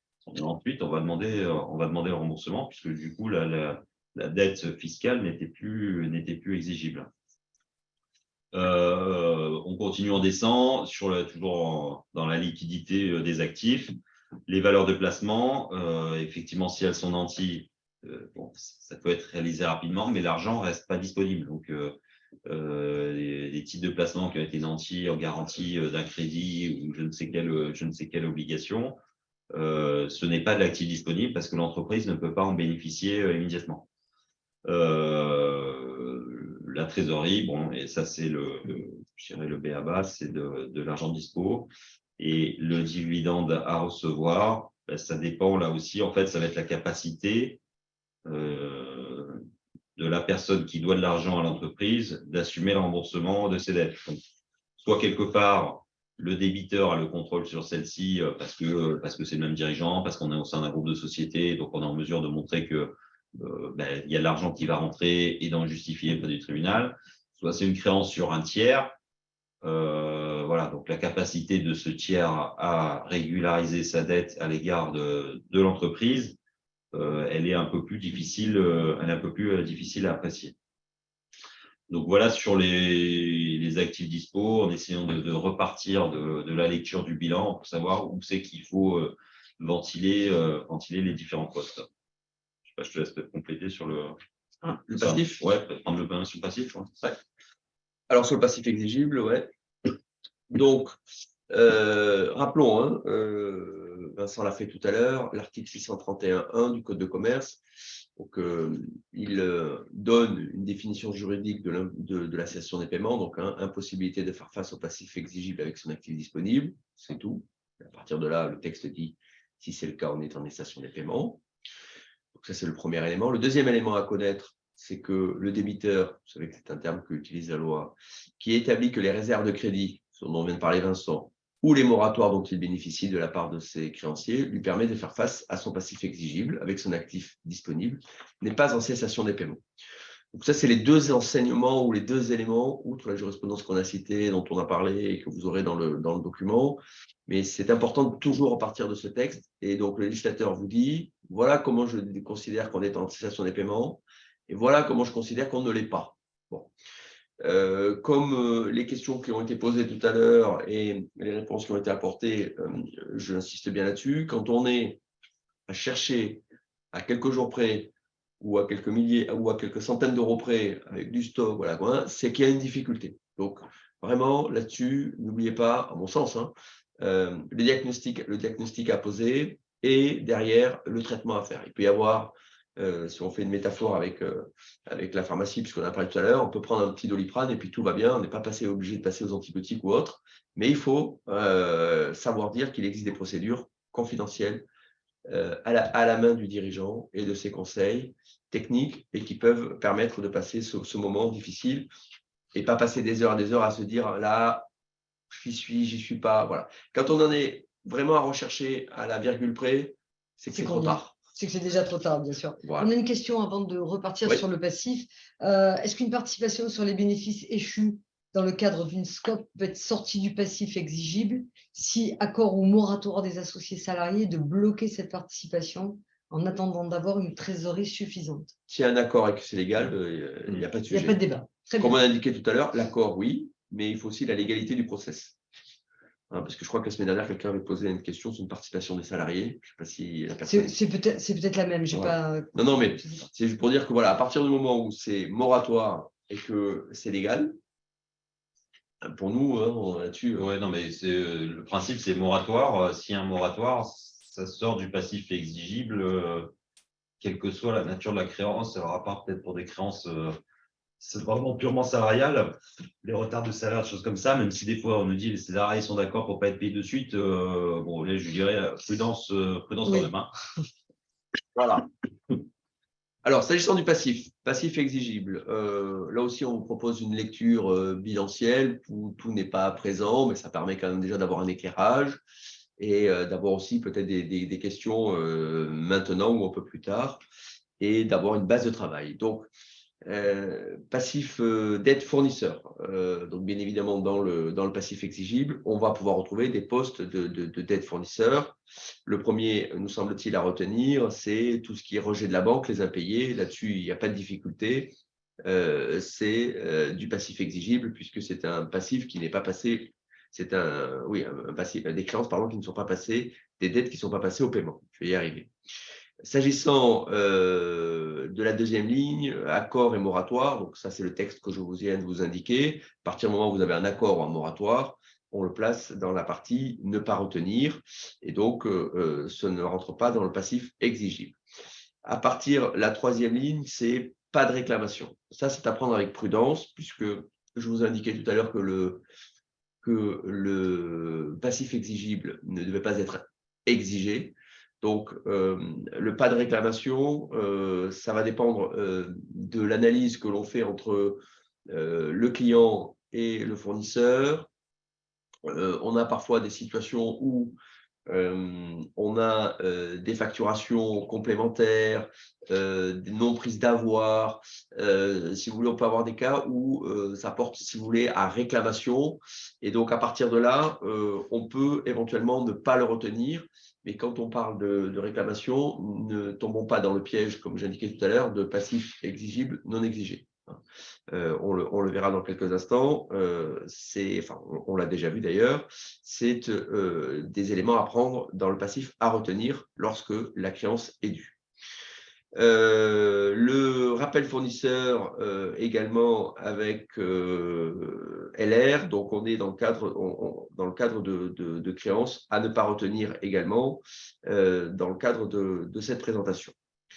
S'agissant du passif fiscal et social, souvent important et souvent objet de débat, parce qu'une entreprise qui est en difficulté, en général, elle va quand même essayer, sauf accord, elle va quand même essayer de payer ses fournisseurs, sauf ceux avec qui elle ne travaille plus. Bon.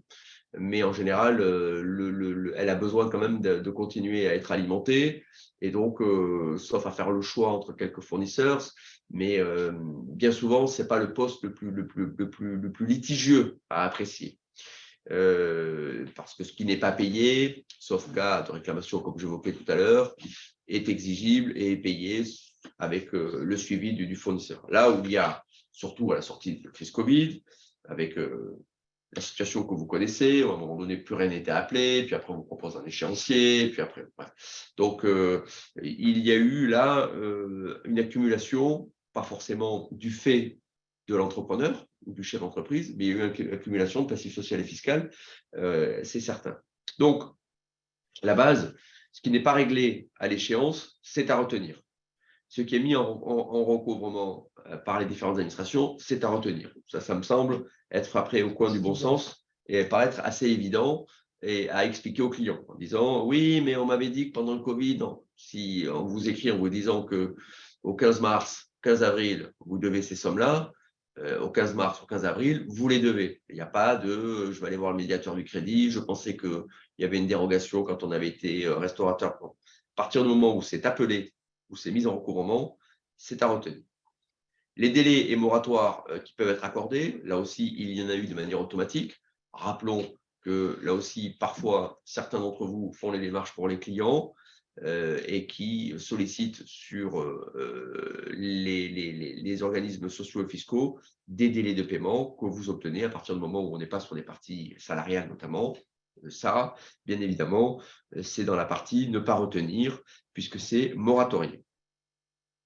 Des dettes personnelles, sauf si remboursement immédiat, on le met dans la partie à retenir, tout ce qui est dette personnelle. De précision. Mais sur les dettes bancaires, mais je ne sais pas si tu arrives, parce qu'on a une question concernant les emprunts retenues dans le passif exigible. Les échéances impayées, c'est que les échéances impayées. Le reste des échéances, par contre, c'est mentionné dans la DCP, notamment sur le passif à échoir. Voilà. Pareil, s'il y a sur les crédits baux, les locations, il y a des engagements qui sont pris sur des durées fermes. Donc, quelque part, c'est de l'endettement indirect supporté par l'entreprise. Il faut mettre que si, en passif exigible, que la partie impayée. Sauf d'échéance du terme. Sauf d'échéance du terme, où là, c'est la totalité, soit du crédit, soit des loyers qui restaient à payer, qui deviennent exigibles. S'il y a une déchéance du terme, par contre, d'échéance du terme, ça veut dire que la totalité de la dette bancaire est exigible. Alors, là aussi, un des bienfaits, vraiment, on vous aura dit tout le bien qu'on en pense, hein, mais encore moi, un dossier cette semaine en conciliation avec des crédits baux résiliés. On passe en conciliation, première réunion avec les établissements. Ils renoncent au bénéfice de la déchéance du terme et on reprend les discussions comme si le contrat était en cours. Hein. Donc encore un petit warning là-dessus sur tout l'intérêt de ce type de procédure. Dette de TVA et sociale provisionnée, donc en provision ne pas retenir, hein, tout ce qui est provision, je pense notamment à tout ce qui est congés payés, ENCO, tout ceci sont des provisions, donc c'est en dessous. Ouais. Provision pour congés payés également, ne pas retenir. Crédit vendeur, là, ça répond un peu à ce qui a été indiqué par Vincent et par Colette sur la partie, tout ce qui est prêt en cours, contrat en cours. Si vous êtes à jour, pas de débat. Si, que ce soit bilan, hors bilan ou bilan, si vous êtes à jour, pas de débat. S'il y a de l'impayé, il faut prendre en compte la partie impayée. Et on revient un petit peu sur la première ligne qui est évoquée là-haut, c'est rejet par la banque, puisqu'il n'y a pas la provision pour payer. Et s'il y a déchéance du terme, c'est la totalité du contrat. Donc ça, c'était pour la ligne créditeur divers. Compte courant d'associés. Bon, donc là, on l'a placé dans ne pas retenir, sauf à ce qu'il y ait là aussi un conflit, on l'a déjà vu, entre associés. suite à une mésentente ou autre, ça reste quand même une créance au passif et il peut y avoir, sur les dispositions des statuts, mais il peut y avoir aussi une procédure. Mais on rentrera quand même dans une situation de conflit qui pourra peut-être jusqu'à la décision d'une juridiction s'il n'y a pas de reconnaissance de ce compte courant, sauf à l'évidence, là aussi, hein, c'est au cas par cas.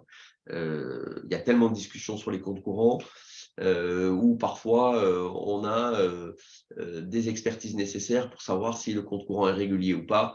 Bon, moi, je pars du principe en général que quand une comptabilité est tenue par un expert comptable, la comptabilité est régulière et donc les éléments qui sont au bilan sont des éléments qui sont avérés, sauf mise en garde, réserve du professionnel au moment de l'envoi de ce bilan. Alors, juste, pardon, vas-y. Sur le compte courant, peut-être de répondre à la question, compte courant d'associés, parce que l'ordre est précisé, c'est impossibilité de remboursement. Donc, typiquement, quand tu as des comptes courants d'associés qui sont bloqués parce que le remboursement est subordonné au remboursement de la banque ou voilà, ce genre de choses, donc là, c'est bloqué, donc c'est pas exigible. Ouais, c'est subordination. Voilà. Mais le principe du compte courant d'associé, c'est que théoriquement, sauf disposition statutaire ou engagement particulier, c'est qu'il est remboursable à tout moment, enfin, au bon vouloir l'associé qui peut dire je le rends exigible.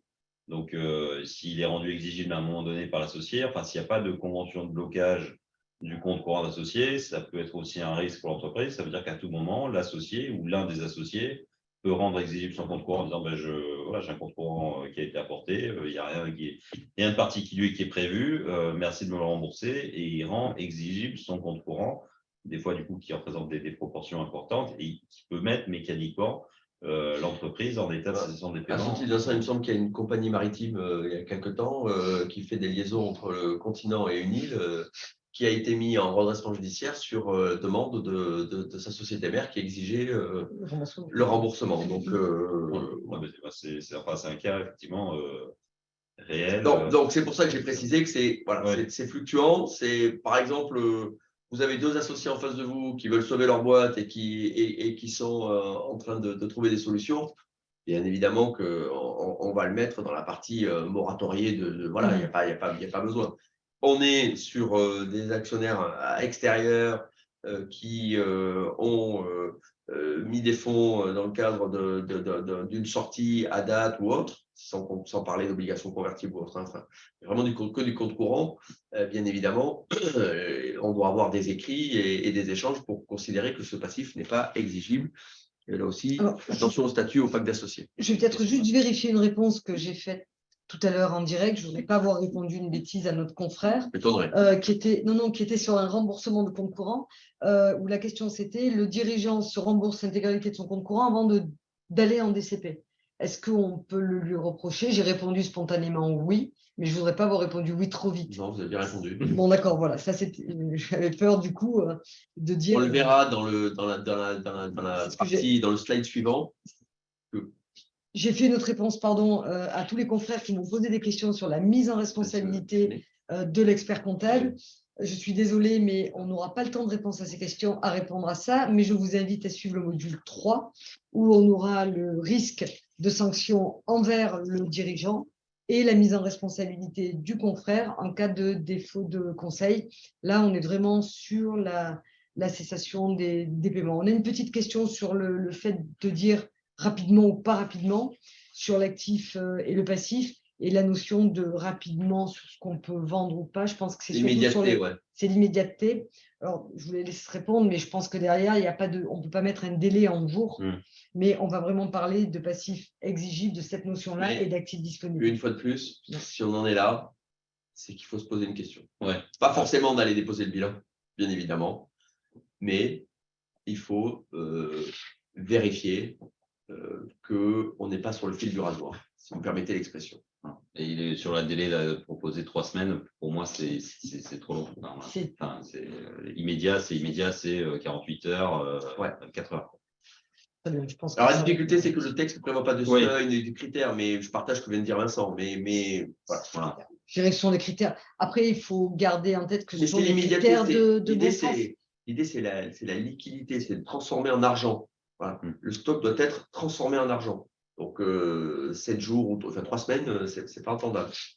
Par exemple, là, sur ce cas-là, s'il y a une créance qui doit entrer, c'est 3 semaines, et que soit on vient sur déclaration de cessation des paiements, mais dans ce cas-là, je ne vois pas trop l'intérêt de le faire valoir, soit c'est sur le cas d'une assignation d'un créancier ou du ministère public, où l'entreprise dit j'ai une créance qui doit rentrer, qui va être liquide dans 3 semaines, ça permet de sortir, etc.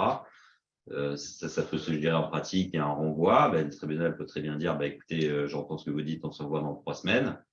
Si par contre dans 3 semaines, effectivement, l'argent n'est pas rentré, là, je pense que le tribunal ouvrira la procédure. Après aussi, en termes de crédibilité sur ce qui est annoncé à un moment donné au tribunal, ça commence mal. Enfin, voilà. Après, on ne maîtrise pas tout, mais il y a de l'argent qui va rentrer, et finalement, on se rend compte qu'il n'est pas rentré. C'est pas très bien. Je termine juste un petit mot sur le principe exigible, c'est sur les découverts, par exemple. Les découverts bancaires, ça dépend, est-ce qu'ils ont été dénoncés, pas dénoncés, et donc est-ce qu'on est dans la période de préavis de la négociation. Découvert de 100 000 euros qui est utilisé à 30 000 euros, ça veut dire qu'il y a 70 000 euros en fait de réserve de crédit. Ce n'est pas du passif exigible, il n'apparaît pas dessus, mais ça veut dire en actif disponible, on a 70 000 euros de réserve de crédit, on a capacité de tirage encore de découvert de 70 000. Si le découvert est dénoncé, préavis de 60 jours, donc, mais le découvert existe toujours. Donc, si on reste dans ce même exemple, même montant, on a toujours 70 000 euros d'actifs disponibles, mais chaque jour qui passe, on aura un jour de moins pour l'utiliser. Si par contre on a passé l'échéance, là la totalité, enfin le découvert est supprimé, plus de réserve de crédit existante, et ce qui a été tiré, ça devient du passif exigible qui est remboursable à l'avance. Je pense, Vincent, qu'il nous reste au moins qu'il y ait une question. Je suis désolée, là, il y a une question. Oui, s'il y a présence de précomptes salariaux non reversés aux caisses, comment les présenter dans la DCP? Je veux dire, ça craint. Si déjà on a retenu les cotisations salariales et qu'on ne les a pas reversées, c'est un délit. Donc, je crois qu'il n'y a pas de… Donc déjà, peut-être pas l'écrire comme ça, parce que le ministère public, quand il va lire la DCP, il va… Grincer des dents. On est d'accord. Donc, dette salariale. Ouais. Voilà, peut-être l'écrire comme ça. Mais après, je crois que c'est vraiment une question de bon sens. C'est exigible, oui. Bien sûr, c'est exigible. Et puis, comme vient de le dire Vincent, là, c'est plus mon expérience de juge en procédure qui me le fait dire. La rétention de la quote-part salariale, comme le disait Vincent à l'instant, est un délit. Et après, on est vraiment dans des questions de bon sens. Et si on commence à se poser les questions sur tous les postes du bilan, que ce soit à l'actif ou au passif, c'est qu'on est en état de cessation de paiement. Ouais. Pardonnez-moi, je prends 2 secondes. Tout à l'heure, quelqu'un m'a posé la question, mais quels sont les indicateurs d'état de cessation de paiement? Pour moi, les indicateurs, ils sont évidents. Ce sera des impayés, ce sera des injonctions, ce sera des pertes de marché, ce sera à la fin d'une collaboration avec un fournisseur important. C'est toujours pareil, c'est de savoir jusqu'où on doit être vigilant. Après, et c'est là où c'est important qu'on prévienne nos collaborateurs et qu'on leur dise là, en ces instants d'arrêté de compte, s'ils détectent des injonctions, des impayés, des rejets bancaires, il faut absolument faire passer le message. Ou bien entendu, pire encore, une interdiction bancaire. Il faut vraiment alerter nos collaborateurs et leur dire, si vous voyez ça au moment de l'arrêté des comptes et même bien en amont de l'arrêté des comptes, parce que ce sont des informations qui doivent nous remonter, dites-le nous tout de suite que nous, on puisse agir. Il ne faut pas qu'on soit trop tard et qu'on dise aux collaborateurs, mais pourquoi vous ne l'avez pas dit? Il faut qu'ils aient cette sensibilité dans la tenue des comptes, puisqu'on sait aujourd'hui que les comptes, dans la plupart des cas, on a très, très peu de boîtes à chaussures, heureusement, surtout dans ces périodes de sortie de crise, que les contacts sont mis à jour régulièrement, et c'est important. On ait les informations qui remontent tout de suite. Pardon. Alors, il nous reste 10 minutes avec Vincent, donc il va vous présenter la période suspecte, c'est-à-dire qu'en fait, les conséquences… Tu veux le faire si tu veux, je continue. Donc, effectivement, je vais prendre la main. L'idée sur la première partie, et c'est bien qu'on y ait consacré le plus de temps, c'est la prévention, la main tendue, la prévenance, l'accompagnement. Voilà, je suis en cessation des paiements, limite, pas limite, je vais vers la prévention. Je fais attention à choisir la bonne procédure et je suis dans la bienveillance. Lorsque on aborde cette deuxième partie, c'est pas qu'on soit pas dans la bienveillance, mais on est sur le rappel à la loi et on est plus dans un côté attention, vous n'avez pas déposé dans les délais. Il s'ouvre une période entre l'ouverture de cette procédure et la réalité de votre état de cessation des paiements. Donc, ça va nécessiter, comme on l'a indiqué tout à l'heure, au travers d'une action attitrée, administrateur, mandataire, ministère public, ça va nécessiter le fait d'assigner devant le tribunal et de dire à telle date, on peut remonter jusqu'à 18 mois, mais à telle date, l'entreprise, donc ouverture de la procédure, moins 18 mois, jusqu'à moins 18 mois, l'entreprise était en état de cessation des paiements. Ça, c'est le premier, l'acte 1, je dirais, d'un procès où on va demander les comptes à l'ensemble des intervenants durant cette période. Et à partir du moment où cette date est fixée et qu'elle est définitive, derrière, des conséquences juridiques peuvent être sollicitées ou découler de ce report de la date de cessation des paiements. Ne pas confondre le report de la date de cessation des paiements, okay, la période suspecte, la période d'observation qui est postérieure à l'ouverture de la procédure. La période suspecte, c'est antérieure à l'ouverture de la procédure et c'est 18 mois max sur lequel on peut revenir. Donc 24 mois avant, ce n'est pas possible. Il peut éventuellement y avoir l'action oblique, l'action polyenne, des concepts de procédure civile, du code civil qui permettent de revoir les actions basées sur la fraude. Mais sur la partie période suspecte, c'est 18 mois avant l'ouverture de la procédure. Alors, dedans, vous voyez, vous l'aurez dans le slide, parce qu'on va peut-être devoir aller assez vite. Je propose d'aller au slide 14, Colette. On a les nullités de plein droit et derrière les nullités facultatives. Je pense que les textes portent leur nom. Hein. Donc, de plein droit, c'est automatique. Donc, sachez que tous les actes à titre gratuit, translatifs de propriété immobilière, sont en cours la nullité de plein droit. Donc, en fait, c'est le transfert de la propriété d'un bien immobilier ou immobilier à titre gratuit alors que je suis en période suspecte, c'est-à-dire en état de cessation des paiements. Donc, vous me direz, le contraire nous aurait étonné. Mais enfin, il faut quand même l'avoir à l'esprit.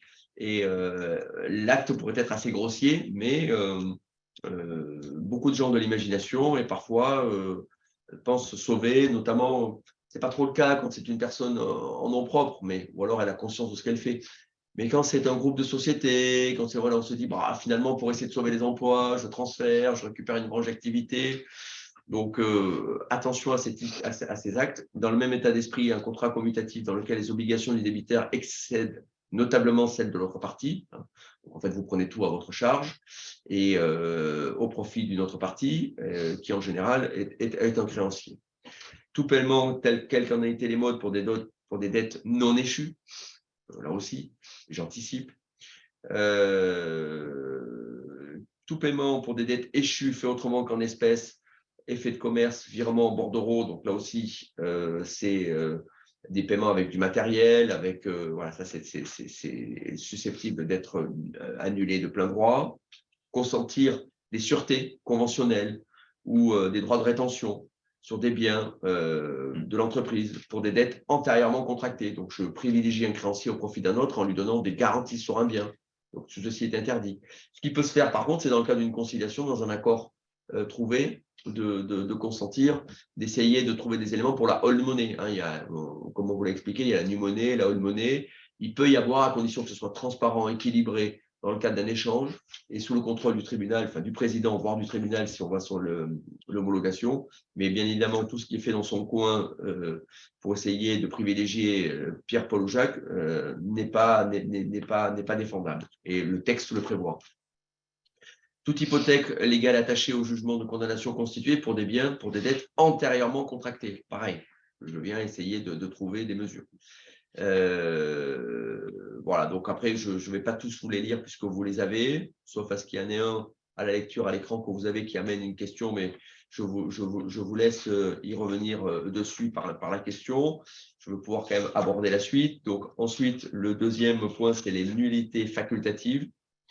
Donc là, les nullités facultatives, c'est jusqu'à 6 mois avant la date de cessation des paiements, avant la date. Hein, donc on est encore avant la période suspecte, puisque c'est avant la date de cessation des paiements. Tous les actes gratuits à titre translatif de propriété mobilière, immobilière, et c'est important à savoir, la déclaration d'insaisissabilité faite par le débiteur en application de l'article 526-1. C'est quoi? C'est déclaration d'insaisissabilité, c'est le code de consommation, non? Ou... Code de consommation, code de consommation. Donc, souvent, peut-être c'est une question qu'on a pu vous poser. Si je fais une déclaration d'insaisissabilité, vous savez que la résidence principale est protégée de plein droit, mais pas les autres biens. Donc, il est pas idiot quand on a une résidence secondaire ou quelque chose qu'on a acheté dans le cadre d'un placement fiscal, eh bien, de mettre une mesure d'insaisissabilité dessus. Ça peut permettre d'avoir une protection.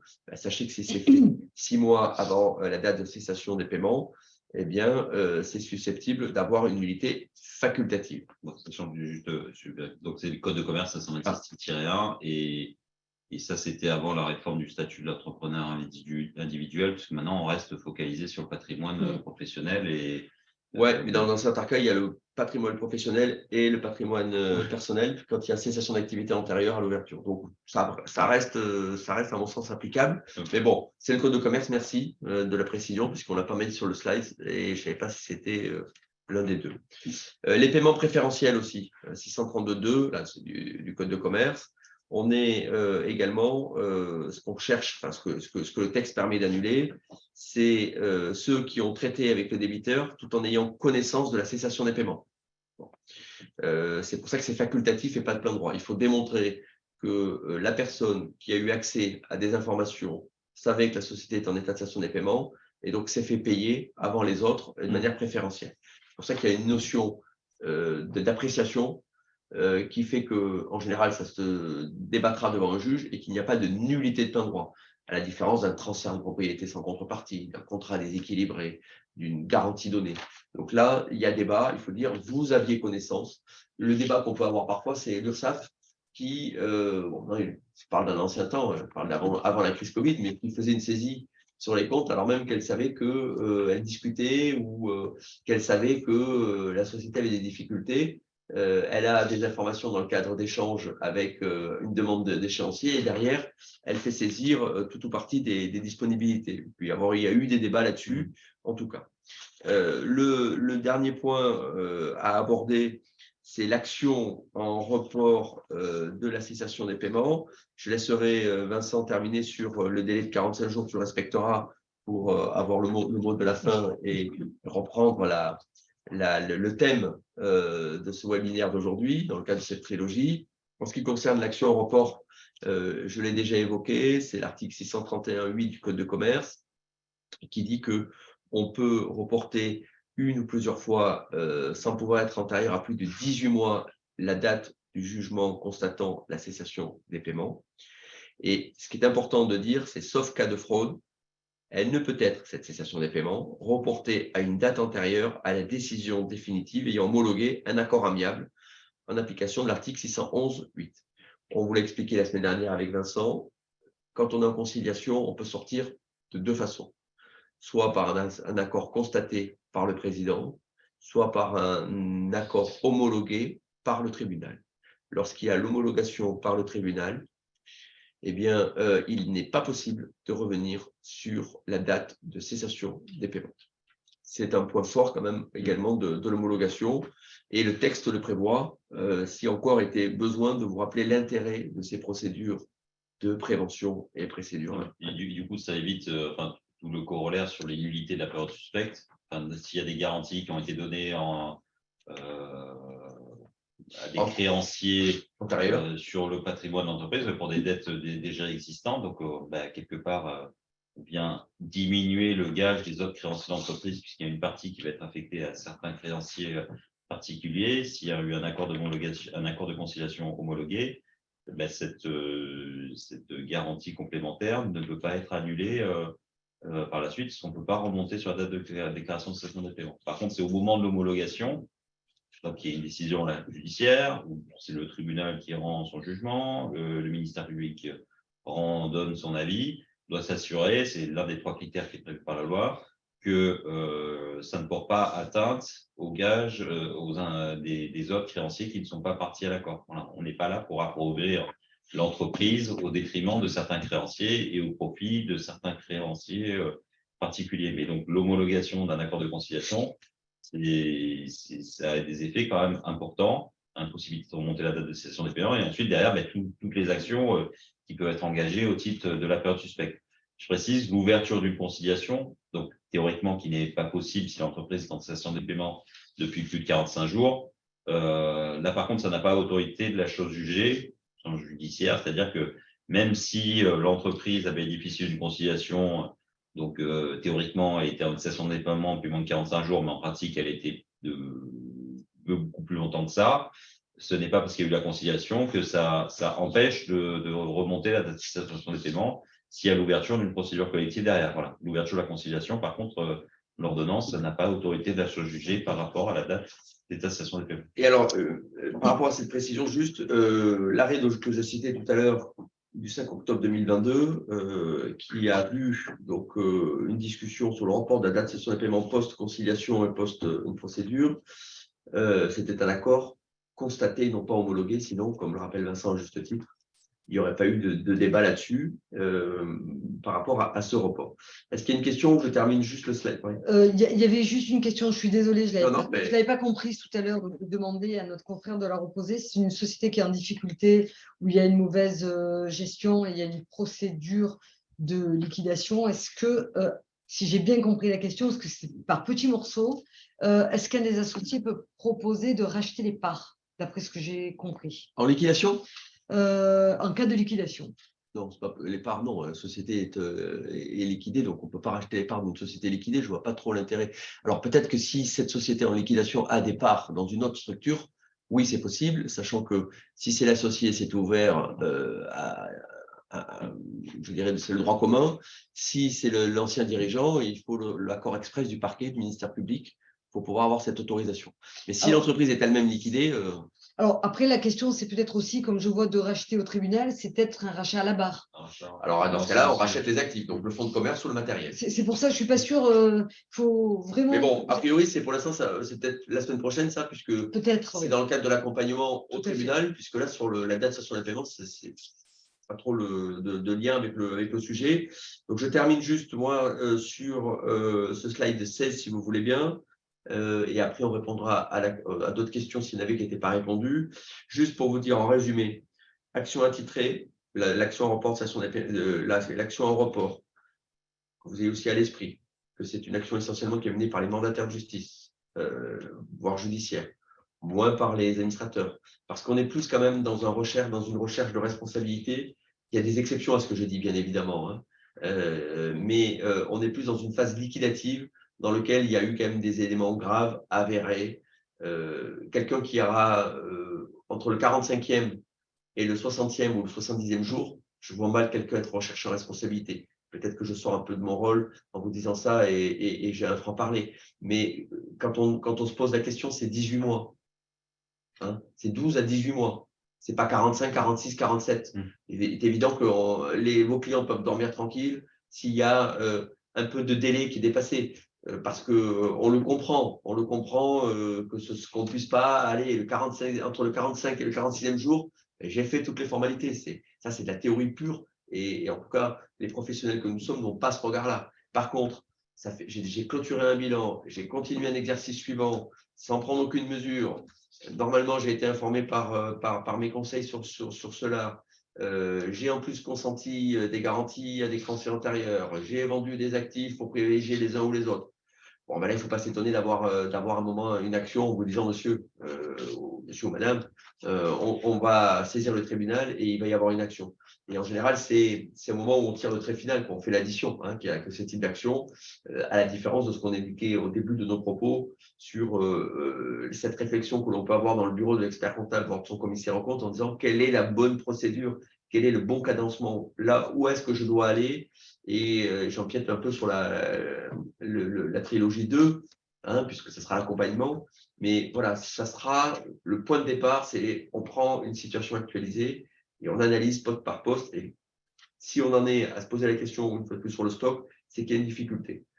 La contrepartie de tout cela, c'est quand on est allé trop loin, on s'expose à une action en report, qui est une action attitrée, qui peut être engagée jusqu'à 18 mois antérieurement. On a un délai d'action aussi. Sachez que le droit des procédures collectives, c'est un droit rapide. C'est-à-dire que ce que ne veut pas le législateur dans ce type de droit, c'est qu'on laisse des situations avec une insécurité juridique. tout ceci permet aussi d'avoir du droit au rebond, du droit à refaire des affaires, du droit à repartir. Donc, passé 12 mois, on ouvre la procédure au 1er janvier 2023, 1er janvier 2024. Même si on a été un affreux garçon, c'est trop tard. On ne pourra pas revenir dessus, c'est terminé. Donc, il y a quand même cette notion des 12 mois qui permet d'avoir aussi, quelque part, se dire, ma procédure dure, qu'est-ce qui va m'arriver, qu'est-ce qui se passe? Non, c'est 12 mois. Rappelons pour les sanctions, mais ça, c'est la trilogie 3, que c'est 36 mois, l'action qui est autorisée, enfin, le délai, pardon, qui est autorisé pour lancer les actions. Je crois que j'en ai terminé sur ce slide-là en vous disant que les apports de la jurisprudence, j'en ai déjà parlé tout à l'heure, donc je ne vais pas me répéter. Je vais laisser peut-être Vincent sur le dernier aspect de notre intervention. Oui, du coup, qui fera un peu la transition. Après, ce petit message, parce que je sais que dans l'auditoire, nous avons des experts comptables, mais qui ont également d'autres casquettes dans les tribunaux de commerce. La date de cessation des paiements, enfin, c'est vrai qu'on se focalise peu là-dessus, ou sans doute pas assez à l'ouverture de la procédure, sachant que nous, par définition, AJ, MJ, on n'est pas présent. Vincent l'a indiqué, on peut engager un certain nombre d'actions de report d'administration des paiements. Étape 1, étape 2, c'est sur la responsabilité, sur la nullité de la période suspecte, c'est-à-dire de faire reconstituer l'actif du débiteur. Il y a une marque, un actif immobilier qui a été vendu à vil prix. Donc ça, c'est des choses qui se font, je ne vais pas dire très régulièrement, mais qui se font, enfin, ça arrive.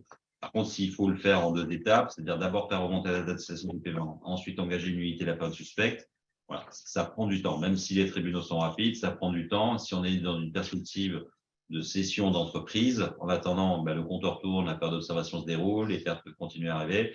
On n'est pas en mesure de céder la totalité de ce qui devrait être réellement le patrimoine de l'entreprise, qu'on essaie de reconstituer avec ces différentes actions.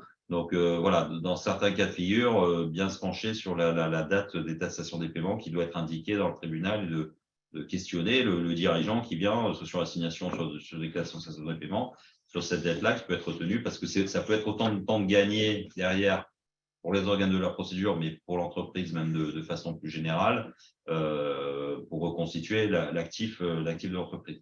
Et donc, le dernier point, c'est dès 45 jours, tu respecteras. Bon, on l'a indiqué, c'est une obligation pour le dirigeant de procéder à sa DCP dans le délai de 45 jours.